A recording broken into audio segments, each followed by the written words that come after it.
तो अब अपने अगले मौजू की जानिब आते हैं, जो कि बड़ा आम मौजू है और अफगानिस्तान की सूरत हाल से अभी कुछ ही देर पहले आप अबूरी वज़ीर ख़ारजा अमीर ख़ान मुत्तकी की प्रेस कॉन्फ्रेंस भी देख रहे थे, जिसमें उन्होंने ये कह दिया कि हुकूमत हमने कैसी बनानी है हम ये बेहतर समझते हैं और दुनिया हमें ना बताए, क्योंकि जब दुनिया में कहीं भी किसी मुल्क में हुकूमत बन रही होती है तो अपने करीबी रफ़क़ा, उनकी अपनी पार्टी के लोग ही उस हुकूमत में शामिल किए जाते हैं। तो हम भी ऐसा ही कर रहे हैं, हम कुछ अलग नहीं कर रहे, तो कोई हमें डिक्टेट नहीं कर सकता। अलबत्ता उन्होंने एक बात ज़रूर कही, उन्होंने ख़वातीन की शमूलियत के हवाले से अभी हम देख रहे हैं इस चीज़ को, लेकिन जो अमेरिका के बयानात हैं और जो अमेरिका की बात है, जिस तरह अमेरिका पाकिस्तान को ये कहता है कि जब तक ये तमाम तर बैनुल अक़वामी मुतालबात हैं इन पर तालिबान पूरा नहीं उतरते, पाकिस्तान इन्हें तस्लीम ना करे। तो पाकिस्तान के लिए किस तरह की डिक्टेशन है ये और पाकिस्तान अब किस तरह इस चीज़ को टेकअप करे, इसी पर बात करने के लिए मेरे साथ मौजूद हैं दिफाई तज़कियाकार हैं अमजद शुएब साहब। उनको हमने प्रोग्राम में वेलकम कहेंगे। बहुत शुक्रिया आपका अमजद शुएब साहब। ये जो सूरत हाल है और अभी आप भी अमीर ख़ान मुत्तकी की प्रेस कॉन्फ्रेंस सुन रहे होंगे, अभी तक तो बड़ी बैलेंस उन्होंने बात की है। उन्होंने कहा हम देख रहे हैं, हम जो भी हमारी हुकूमत बनेगी वो बड़ी बैलेंस होगी, लेकिन दुनिया में डिक्टेट ना करे। लेकिन एक हम बात कर रहे थे और शुरू दिन से कर रहे थे कि ये बदले हुए तालिबान हैं, वो तालिबान नहीं है जो पहले थे। अब तालिबान सुधर गए हैं, बदल गए हैं, लेकिन जो फैसले फ़िलहाल सामने आ रहे हैं, जबकि हुकूमत नहीं बनी है, एक अबूरी काबीना है, वो ये देखने में आ रहे हैं ख़वातीन के हवाले से ख़ास तौर पे कि ख़वातीन की कहीं शमूलियत नहीं है। खेलों के हवाले से ख़वातीन को रोका जा रहा है, ख़वातीन को काम करने के हवाले से रोका जा रहा है और कहा जा रहा है ख़वातीन मर्दों के साथ काम नहीं करेंगे, उनके लिए हम अलग इदारे बनाएंगे। तो क्या वाकई लगता है आपको तालिबान के इन फैसलों से कि तालिबान बदल गए हैं? बिस्मिल्लाहिर्रहमानिर्रहीम। देखिए, अगर आप पुराने दौर का जो तालिबान का 90 की दिहाई का दौर था, अगर उससे आप मवाजना करें आज के दौर का, तो बहुत बड़ा फर्क आपको नजर आता है। उस दौर में सजाएं थी, कोड़े लगाए जाते थे, लोगों को दरख्तों से लटका देते थे और फिर आपने देखा कि वो पथराव करवाते थे जिन पे इल्जाम होते थे अडल्ट्रेशन के। ये वो चीजें जो थी, ये उस वक्त आर्बिट्ररली आप कह लीजिए कि ऐसे ही हंगामी तौर पे वो कर देते थे और पूरी दुनिया उस पे हैरान थी कि ये इतना बड़ा एक जुल्म हो रहा है, लोगों के साथ बड़ी सख्ती की जा रही है। ये चीजें आप कह सकते हैं कि मगरबी दुनिया उसको इंसानी हुकूक की बुनियाद पे परख रही थी, लेकिन आज तो ऐसा कुछ नहीं हो रहा। आज तो उन्होंने ना किसी को सजाएं दी हैं, ना कुछ। सबसे ज्यादा मैं समझता हूँ कि मगरबी दुनिया से ज्यादा उन्होंने महज़ब रवैया इख्तियार किया जब उन्होंने आम माफी दे दी, अपने तमाम दुश्मनों को माफ कर दिया। तमाम वो लोग जिनको जो इनके खिलाफ रेशा दवानियां करते रहे, जो इनके खिलाफ साजिशें करते रहे और आज भी वहां मौजूद हैं, और ये देखते हुए कि ये फिर भी रेशा दवानियां कर सकते हैं, इन्होंने उनको किसी को सजा दी। तो मेरा ख्याल है कि इनका जो रवैया अब है वो इंतहाई इंसान दोस्त रवैया है और इंतहाई। चलें सर, अगर ये आप समझते हैं का रवैया इंसान दोस्त है, उनका रवैया तब्दील हो रहा है, तो क्या आप ये भी समझते हैं कि ख़वातीन के लिए जो एक सोच थी तालिबान की, वो भी तब्दील होगी या हो रही है?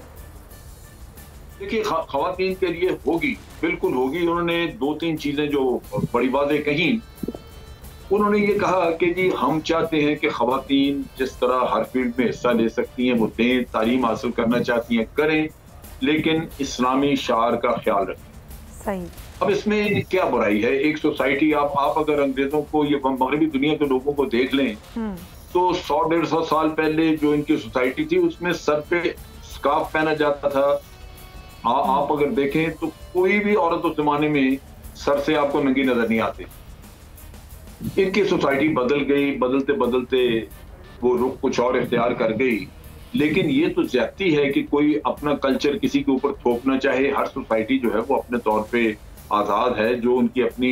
लेकिन सर वो तो आपकी बात ठीक है कि ज़ाहिर हर सोसाइटी के अपने इक़दार होते हैं, अपनी रिवायात होती हैं और ज़ाहिर शरीयत के लिहाज से भी बिल्कुल कोई दो राय नहीं है।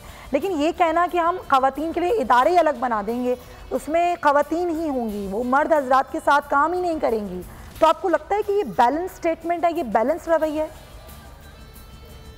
नहीं, उसमें हो सकता है कि वो कुछ उसमें मजीद सोच विचार के बाद तब्दीली करें, क्योंकि शायद ये चीज मुमकिन ना हो। हाँ। आप अगर मिसाल के तौर पे खातून वजारत खारजा में काम करती है या वजारत दिफा में काम करती है, तो आप उसके लिए वजारत दिफा अलहदा तो नहीं बना सकेंगे। जाहिर है ये हो सकता है कि एक कमरे में जो लोग बैठते हैं उनको एक कमरे की बजाय थोड़ा उनकी सेग्रीगेशन कर दी जाए, दरमियान में पर्दा कर दिया जाए, या ये कि उनको कमरे अलग कर दिए जाए, लेकिन एक ही वजारत होगी, एक ही सब कुछ होगा। तो ये देखना होगा कि ये इस चीज को किस तरह बिलाखिर हैंडल करते हैं। लेकिन एक वाज़ेह जो मैसेज हमें मिल चुका है वो ये है कि खवातीन को वो इन चीजों से दूर नहीं रखना चाहते। ठीक है। वो सिर्फ ये चाहते हैं कि ये जो खुलेआम बड़ा मिक्स होना है उसमें उनके ख्याल के मुताबिक कबाहत हो सकती है, इसलिए लिहाजा वो शायद अवॉइड करना चाहते हैं। लेकिन खवातीन के कैरियर के ऊपर, उनकी तालीम के ऊपर कोई पाबंदी नहीं रखना चाहते। ये मैं जो समझ सका हूँ उनकी सारी फिलॉसफी वो ये नजर आती है। और अभी देखना चाहिए, हमें वक्त लेना चाहिए कि वो इसको कैसे हल करते हैं। लेकिन मेरी अपनी तवक्को है कि ये दौर जो इनका ये है, ये पिछले दौर से बहुत मुख्तलिफ होगा। अच्छा चलें, अगर हम ये चीज़ को अब अमेरिका के उससे ले लें कि अमेरिका जो पाकिस्तान से मुतालबा कर रहा है वो कैसा है, और वो पाकिस्तान उसको कैसे ले कि वो जो एक बैनुल-अक़वामी मुतालबात हैं जिसको अपने पैरामीटर्स में अमेरिका देख रहा है कि जी अफगानिस्तान ये पूरा करे तो दीगर ममालिक खत्ते के उसको कबूल करें, और पाकिस्तान पर भी वो पाबंदी ये लगाता है कि जी मुतालबा करता है कि पाकिस्तान भी तभी कबूल करे हुकूमत को जब वो हुकूमत हो और वो चीज़ें हों जो हम मुतालबा कर रहे हैं। तो पाकिस्तान इस चीज़ को कैसे ले, क्या वो इस डिक्टेशन को कबूल करे, अपने तरीके से चले? पाकिस्तान को क्या करना चाहिए? मेरा ख्याल है पाकिस्तान को अमेरिका के साथ नहीं अपने आप को लिंक करना चाहिए इस चीज के ऊपर, हमें रीजन के साथ, खित्ते के साथ करना चाहिए यहाँ पे, और वो एक कंसेंसस डेवलप करने की कोशिश की जा रही है। आपने देखा अभी ये हमारे DGISI ने एक इंटेलिजेंस चीफ की सारी कॉन्फ्रेंस वगैरह की, उसके अलावा फॉरेन मिनिस्टर हैं वो विजिट करते हैं, और उसके अलावा यहाँ पे उनके साथ मशावरत भी होती है ये खित्ते के ममालिक के साथ। जो हमसाया ममालिक हैं जिनकी सरहदें मिलती हैं अफगानिस्तान के साथ, उनका फैसला बहुत अहम है। सही। उन सब के मसाइल एक जैसे हैं। हमारे मसाइल जो अफगानिस्तान के साथ हो सकते हैं वो आज अमेरिका के नहीं है। अमेरिका तो बहुत दूर बैठा है और हम यहाँ पे इसका खमियाजा भुगतते रहे और आइंदा भी भुगतेंगे। जाहिर आप सही कह रहे हैं कि खत्ते के ममालिक पर ज़्यादा असर पड़ता है ना कि अमेरिका पर, क्योंकि अमेरिका की इस जंग में सबसे ज़्यादा नुकसान जो हुआ अमेरिका और अफगानिस्तान में वो हुआ पाकिस्तान का है। बिल्कुल आपने दुरुस्त बात की, बहुत शुक्रिया आप जज शुएब साहब, आपके वक्त का बहुत शुक्रिया। सब्सक्राइब करें और बेल दबाएं ताकि कोई खबर रह न जाए।